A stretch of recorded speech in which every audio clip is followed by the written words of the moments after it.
오늘 함께 나누실 하나님의 말씀은 예레미야애가 2장 1절에서 10절까지의 말씀입니다. 슬프다, 주께서 어찌 그리 진노하사 딸 시온을 구름으로 덮으셨는가.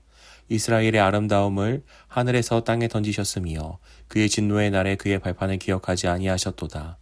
주께서 야곱의 모든 거처들을 삼키시고 긍휼히 여기지 아니하셨으며 노아사 딸 유다의 견고한 성체들을 허물어 땅에 엎으시고 나라와 그 지도자들을 욕되게 하셨도다.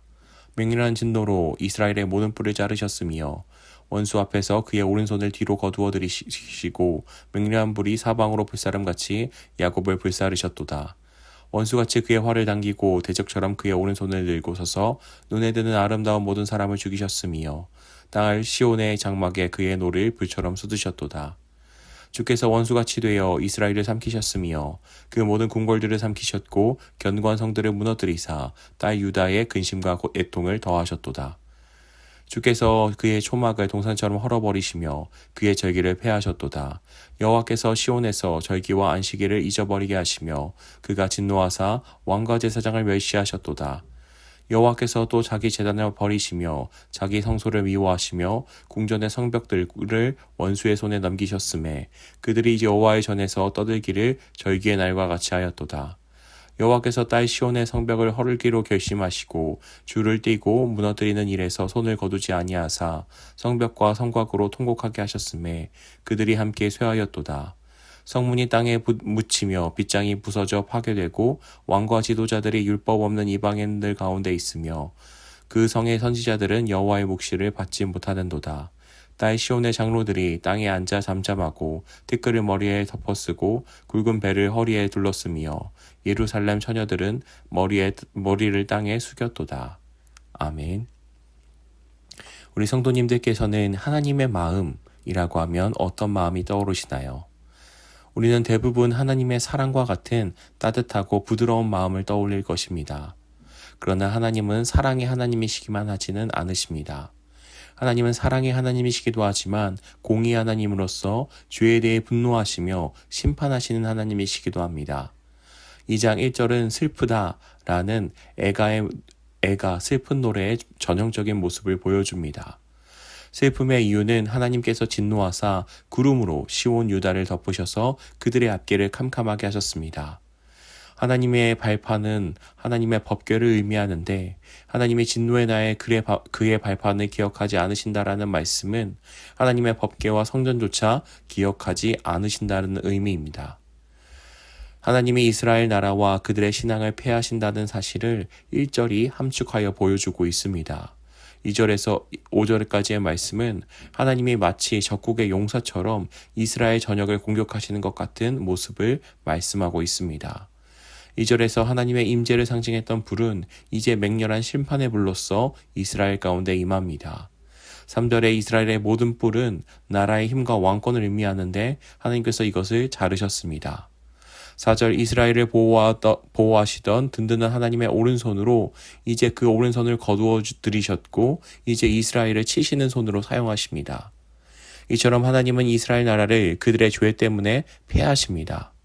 이스라엘 나라가 무너졌습니다. 바로 이스라엘의 죄로 말미암아 진노하시는 하나님의 심판을 받고 있는 것입니다. 하나님께서 죄 때문에 이스라엘을 심판하시는 모습은 그 다음으로 이어집니다.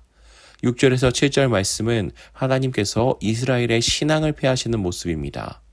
6절은 하나님이 하나님의 초막, 즉 성막, 성전을 헐어버리셨다고 말씀합니다. 이것은 함께 모여 예배하는 처소가 파괴된 것입니다. 성전의 파괴는 하나님께 죄를 사함받는 제단이 버려졌다라는 의미이며 이제 하나님과의 화해 장소가 사라졌음을 의미하는 것입니다. 또 하나님의 성전의 벽이 무너뜨려져서 마치 절기마다 여호와의 전에서 외쳤던 것처럼 이제는 원수들이 승리의 함성을 그곳 가운데서 외치고 있습니다. 하나님의 성전은 철저하게 파괴되고 있습니다. 그런데 그 성전이 파괴되는 것은 하나님께서 그 성전을 폐하시는 것은 바로 이스라엘의 죄악 때문이었습니다.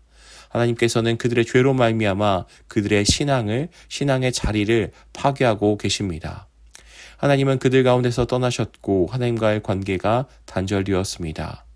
하나님께서 이렇게 패하시는 것으로 말미암아 이스라엘은 하나님의 심판을 온몸으로 느끼며 괴로워하고 있습니다. 성문이 무너져 이제 왕과 지도자들조차 율법 없는 이방인들 가운데 있게 되었습니다. 이스라엘이 하나님의 말씀을 떠나 죄를 짓게 되자 결국 그들은 하나님의 말씀과 전혀 상관없는 이방인들의 손 아래에 놓이게 된 것입니다. 하나님의 말씀을 받아 선포하는 선지자들은 더 이상 그들의 역할이 필요하지 않게 되었습니다. 그들의 역할들을 감당할 수 없게 되었습니다. 그것은 바로 하나님의 말씀을 받지 못하기 때문입니다. 지도자들로부터 모든 백성에게 이르기까지 그들은 그들의 죄로 말미암아 하나님께 심판을 받아 고통스러워합니다. 이 모든 심판과 고난은 하나님이 허락하셨습니다. 그러나 하나님이 그냥 허락하시는 것이 아니라 그들의 죄로 말미암음인 것을 말씀은 분명히 말씀하고 있습니다. 오늘 말씀은 하나님이 이스라엘을 그들의 죄 때문에 철저히 심판하시는 내용입니다. 이 말씀을 통해 우리는 어떤 교훈과 메시지를 발견할 수 있을지 함께 살펴보기를 원합니다.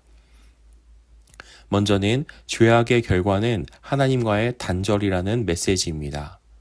죄가 하나님에 대한 반역이라면 죄의 결과는 하나님과의 단절입니다. 하나님과 끊어져 마땅히 하나님으로부터 받아야 될 모든 생명, 그 모든 은혜로부터 끊겨진 것입니다. 단순히 어려움을 겪는 것을 넘어서 하나님으로부터 끊어짐으로 말미암아 소망 없는 것이 되었습니다. 이러한 상황 가운데서 하나님은 은혜의 가능성을 허락하여 주셨습니다. 예레미야 애가는 이스라엘이 그들의 죄 때문에 하나님께 받는 모든 심판에 대한 그 고난에 대한 슬픔의 노래입니다. 그런데 그 슬픔으로서 멈추지 않고 어떠한 하나님 안에서의 회복의 가능성을 제시하고 있습니다. 하나님과의 관계가 끊어진 것 같지만 하나님과 완전히 원수된 것은 아닙니다. 하나님이 원수처럼 원수같이 되신 것이지 완전히 원수가 된 것은 아니십니다. 이러한 말씀을 통하여서 우리는 생각하기를 원합니다. 우리가 자신의 죄로 말미암아 멸망할 수밖에 없으나 하나님은 예수님을 통하여서 우리 가운데 구원을 주셨습니다. 구원의 은혜를 허락하여 주셨습니다. 우리가 어떠함으로써 살아가는 것이 아니라 우리에게 어떠한 자격이 있는 것이 아니라 하나님의 일방적인 사랑과 은혜로 말미암아 이 구원의 은혜가 주어졌음을 기억하기를 원합니다. 구원의 은혜를 지금 붙잡으며 하나님께 돌이켜 그 은혜로 살아가는 저와 우리 성도님들이 되시기를 주의 이름으로 축복합니다. 기도하겠습니다. 좋으신 하나님 아버지 감사합니다. 오늘도 하나님의 말씀을 통하여서 죄의 결과에 대해서 생각하게 됩니다. 죄의 결과는 하나님께 끊어진 것이며 또한 하나님께 끊겨졌기에 그 모든 고난과 하나님으로부터는 생명과 은혜로부터 끊겨진 상태임을 우리가 두려워하게 하여 주시옵소서. 그저 내 삶 가운데서의 작은 어려움을 두려워하는 것이 아니라 하나님과의 관계가 끊어지는 것을 가장 두려워하며 하나님께서 우리에게 주신 그 구원의 은혜 예수 그리스도를 붙잡고 오늘을 살아가게 하여 주옵소서. 그렇게 행하실 주님을 찬양합니다. 주님 우리와 동행하여 주옵소서. 감사드리옵고 예수 그리스도의 이름 받들며 기도 올리옵나이다. 아멘.